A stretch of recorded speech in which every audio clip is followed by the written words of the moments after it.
like to ask all our presenters who are in the room to get up on the stage for the Q&A part of this session, which is also the last part. So we collected some questions from the chat and from the Facebook Live. So I'll read them out to the presenters for them to answer. First question is to Indira Widman from Janina Castro on Zoom. How do you teach the rehabilitated cockatoos to recognize predators? Can you answer that, Indira? Yes. Can you hear me? Yeah. I cannot find my video anymore. Anyway, yeah, I felt jealous that Joni's video is very good and very clear. Anyway, in the soft release program, we make a dummy white-bellied sea eagle, one of the predators of the Philippine cockatoo. And then you fly it through the aviary, and really you can see the birds, how scared they are of the dummy white-bellied sea eagle. But you have, as I mentioned in the chat, you have to be very careful in doing that, because they're also habituated of how many times within the day that you are doing that, and they say, oh, okay, it's not true, actually it cannot be eaten by it. So that's very nice. It's really a nice training for the birds. And then also for humans, it's quite fun, because we distribute water guns just to shoo away the birds from going to people, because they are also, you know, they were hand fed, and in our center, the keeper wears like a cockatoo also to feed when they're really very small.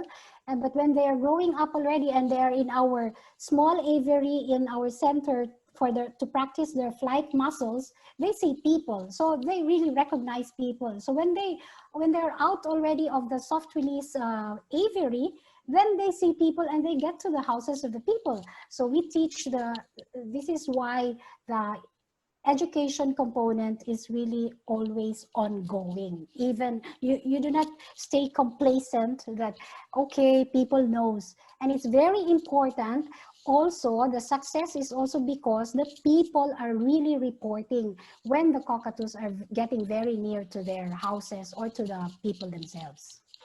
Okay, you're answering part of the second part of the question already, actually, because Yes. You also asked, do the cockatoos ever become over-friendly to people? Yeah, it can happen, and it did happen. That we have to retrieve, we have to get them back, and then put them back again in the aviary, and then they have to learn to be scared of the water gun, and then try it again, release it again, and then it comes to a point that they cannot anymore be released. So we have to get them back, really retrieve them, and put it in our center for education purposes. Thank you so much, Indira. Thank you. Next question is for Jan Vince Barsinal, Javi. How many nests were there in total of the Waldens Hornbill in 2019, asks Arne. Oh, wait, excuse me. Can you hear me? Yep, we can hear you. So let me get so in 2019 there were wait, where's my file? Wait, let me get my files. So in 2019 there were 1,034 broods were recorded. It was it depleted from the 2009. Yeah, it depleted because of the lack of GPS. So there were 1,037. Okay. And do you have data from 2020 already? Because I think the nesting season has been finished by now. Oh yeah, we haven't yet finished the data for 2020, but we are still ongoing with that. Okay, all right. So we'll have to get you back next year for more updates. Thank you so much. A question to Cynthia from Leah Santos. What's being done to tackle the cat problem for the Calayan rails? Yes, hi. Thank you for that question. Dr. M. Lastica's research was the first that we have so far in terms of identifying how much of a threat the cats are to the Chilean rail. So far, we have not yet identified any next steps. We were supposed to attach camera traps this year, but the camera traps were stuck here in Manila. So, well, hopefully by next year we can attach those traps and see if there are cats that are attacking rails. But so far, based on local interviews, most of the people who are living in the forest have already started to move down near the coast for farming. But because of the pandemic, we don't know if they've started to go back again. And if that's the case, then there might be more cats on the island that we need to investigate more. All right, thank you. And the second question, where can we look to purchase Chilean rail merchandise? Oh, yes, Very thank important you. question. Very important question. You can get in touch with me through my Facebook account, Cynthia Layusa, and I can show you some of the merchandise we have. Wow, that's new. I never saw those. This is new. So, yeah. Super cool. Okay, so Cynthia Layusa on Facebook, Mhm. and then they will find your bidding profile pictures, etc. So they'll recognize you there. All right, great. So we have a few questions still for Joni for the Isabella Oriole project. Unfortunately, Joni is not available online. So I will switch hats and I will go from World Bird Club to Buhay Ilang, which I'm also a part of, and answer the question of Kenner Garcia. Are there still Orioles here in Mariveles, Bataan? Hope I can find soon. Unfortunately, we didn't find any Orioles in Bataan. They did look for it because originally there used to be Orioles in Bataan, but we haven't found any Isabella Orioles there. There are other species of Orioles. There are Philippine Orioles there and black-naped Orioles, but no Isabella Orioles were detected anymore in Bataan. So as far as we know, it's really only in the northern Sierra Madre mountain range. From Aurora all the way up to Santa Ana, maybe somewhere along in between those areas is where they live. And then the second question also, what are the major threats to the Isabella Oriole aside from rapid forest loss? Can invasive introduced birds impact the decline of these species? Invasive birds, we have very few. We have introduced bird species. So bird species that are not native, but there are very few that are actually invasive and invading the forests and the forest edges. So luckily, that's not a big problem. Introduced species, I don't know of any specific problems for the Orioles for invasive species. Squirrels might eventually become a problem, maybe. They are quite invasive and giving issues to other bird species, mostly still in Manila. Other issues though is hunting. As Joni mentioned, they are really living in the forest edge, close to where people also live, and so people often go out for hunting, for example, or shooting for sport, shooting birds. And if they don't know that Isabella Oriole is critically endangered, then they also shoot that bird and either for sport or I don't know if they eat it. It's not very large, and I can't imagine it tastes very well. But so yeah, this happens. So it's very important to get the message out there that these species are protected. All wildlife is protected in the Philippines, and hunting is a problem that we should really take care of on a national scale. I don't know, Karen, are there any other questions that I've missed or that we can still ask? Karen was the one mostly taking care of the pictures. Oh, another question for Catala Foundation. How many birds, Catalas, are being taken care of as of today? What do you mean by taken care of? In the wild or in our center? How many do you put down every day? No, sorry, how many do you have in your center? In the center, we have, I think, 14 individuals. These are all rescued and confiscated since 2009 or 10, if I'm not mistaken. So the birds which are could not be released anymore, could not be released because they're so tamed. Even from the confiscation, from the turnover, they were already very tamed, or they were owned by certain individuals, and because they could not register anymore, then they have to be turned over to the government. And since we are the authority for the partner of the lead agency for the Philippine cockatoo, then the PCSDS turns it over to us. So we have individuals that are kept in the center. So if you miss cockatoos in the wild in Nara, for example, or on Rasa or at PPUR, then there is a chance you can see it. The aviary is quite big, that it simulates their, we try that they are living in the natural environment where their foliages are changed every day. So because they're so intelligent that they really destroy everything, no? So you have to change every day the furnitures and the foliages that you put in every day for them to get busy. Because I remember visiting Nara a few years ago, and then we were literally seeing them in people's backyards. So it was actually backyard birding, right? Yes, it wasn't our own backyard, but they were really just sitting in people's backyards. Exactly. So it's definitely also possible to see them in the wild. Yes. All right. Thank you so much, Indira. Thank you. That about wraps it up for our time. It's 4 p.m. now.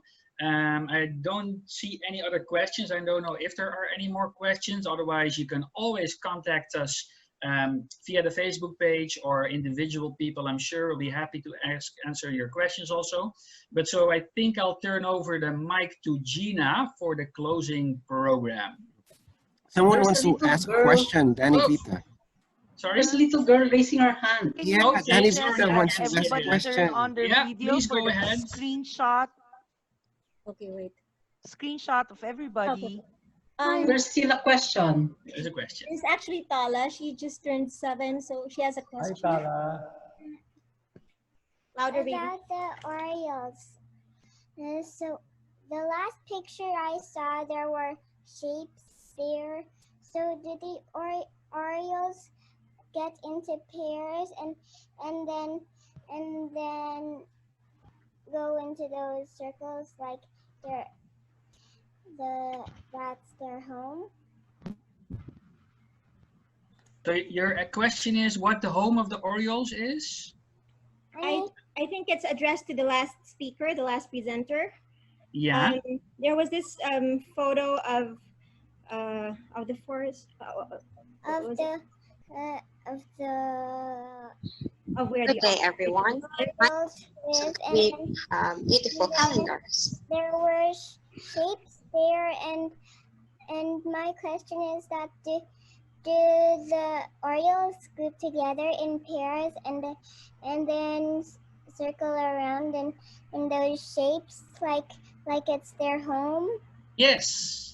Yeah, you said it very well. They're often in pairs. They like to be together, like a man and a wife, like your mom and your dad, maybe. So, and then they go around together in one specific part of the forest only. That's what they say. This is our home. And then the next patch of the forest, there will be maybe another pair of Orioles that say, well, this is our part of the home. So they all get along because they're neighbors, and they overlap a little bit. Sometimes they visit each other, but generally they stay in their patch of the forest. Yeah, and they go around and they move around. Is this the picture?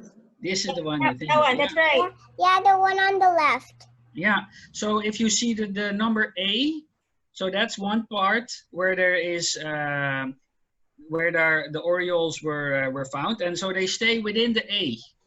Yeah. Mostly. And then there's 50 meters further, there's the B, and there's a different couple of Orioles living there. I don't get why you put letters though. Just so we can keep them apart, because we don't know their names. Okay. Oh. But maybe you can give them a name, and then we'll make them give them a name instead of A or B. Okay. I don't have any ideas for the names. Okay, so we'll stick to A and B then. Thank you for the question. Thank you. Good question. Other. Thank you. Very interesting. Thank you. Thank you. Any other questions? Anyone else have a question? Raise your hand. I can read a question here. Do you have numbers, those that were released in the wild? Is it for me? Is for cockatoos or? Yeah. It's probably for cockatoos. I think you're one of the organizations that only mentioned about the rescue. Yeah. Okay, so we have already 4 batches of releases we have done so far, and this is done in mostly done in our site in the northern part of Palawan, the Dumaran Island, and some are in Iwahig. So in total, we have released 20 rescued cockatoos already back in the wild. Only gold so far has successfully bred, and the rest we haven't observed yet. And yes, we put markings to when we release them for better identification when the wardens are following them where they're flying.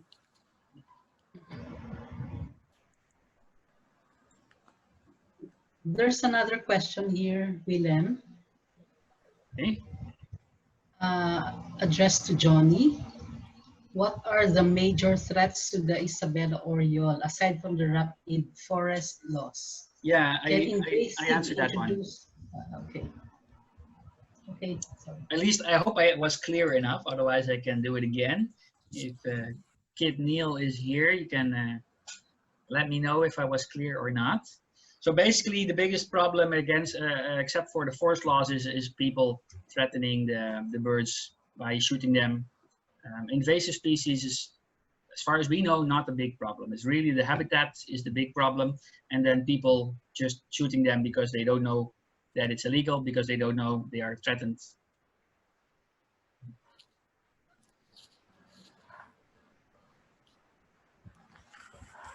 Are there any more questions? Okay, it looks like we're out of questions. I would like to thank everybody, all those who participated and worked very hard to make this come true.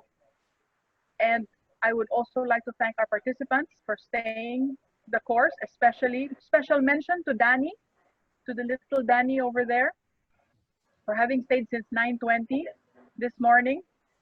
Well done, young lady. You will grow up to be a fantastic young lady. And so thank you very much, everybody, for working very hard to make this come true. And now I would like to introduce or showcase our president, the Wild Bird Club president of the Wild Bird Club of the Philippines president, Mike Lu.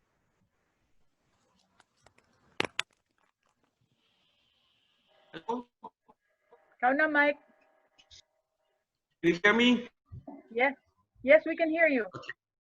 Thank you to all the participants here on Zoom and on Facebook Live for joining us. The Philippine Bird Festival started in 2005, and the Bird Club was proclaimed as one of the environmental champions by the World Bank Philippine Country Office. This award inspired us to reach out to a wider audience, in particular school children, promote advocacy in raising environmental awareness through bird watching.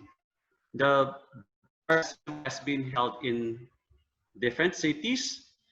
We have partnered with local and national agencies and has participated by local and foreign bird watching. With COVID-19 was another challenge, but with every crisis an opportunity, and so we use marketing to reach out an even wider global audience. This morning we see people from different joining us just through we have Malaysia, Thailand, Nepal, and even as far away as Colombia joining us this morning. Before I end, I just want to say that from after the festival, we're planning to have more general public coming out, hosting a some merchandise to raise funds for this conservation NGO. Please subscribe to the Bird Club fan page. Thank you very much.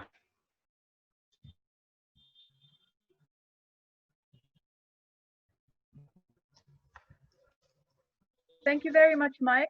I'd like to draw everyone's attention to one of the posts or comments that Karen O has made, and these are the feedback forms. I really encourage everyone to please access those feedback forms and let us know what you think, and share your ideas for future bird fairs or future online meetings like this.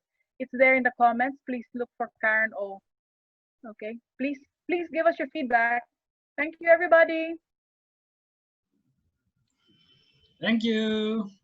Thank you, guys. Bye. Stay safe, everyone. Thanks, everyone. Thank you. Walang picture. Oh, Picture. with 120 people.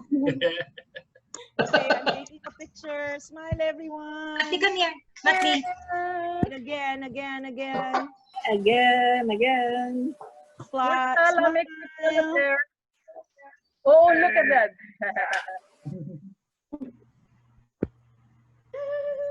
Wow. Oops, you're so cute. It's so cute. Bye. Thanks, guys. Thank you, everyone. Thank you. Thank you, everyone. Dan salamat. Thank you. Daghang Good salamat. job. Congratulations. Good job, everyone. Thank you.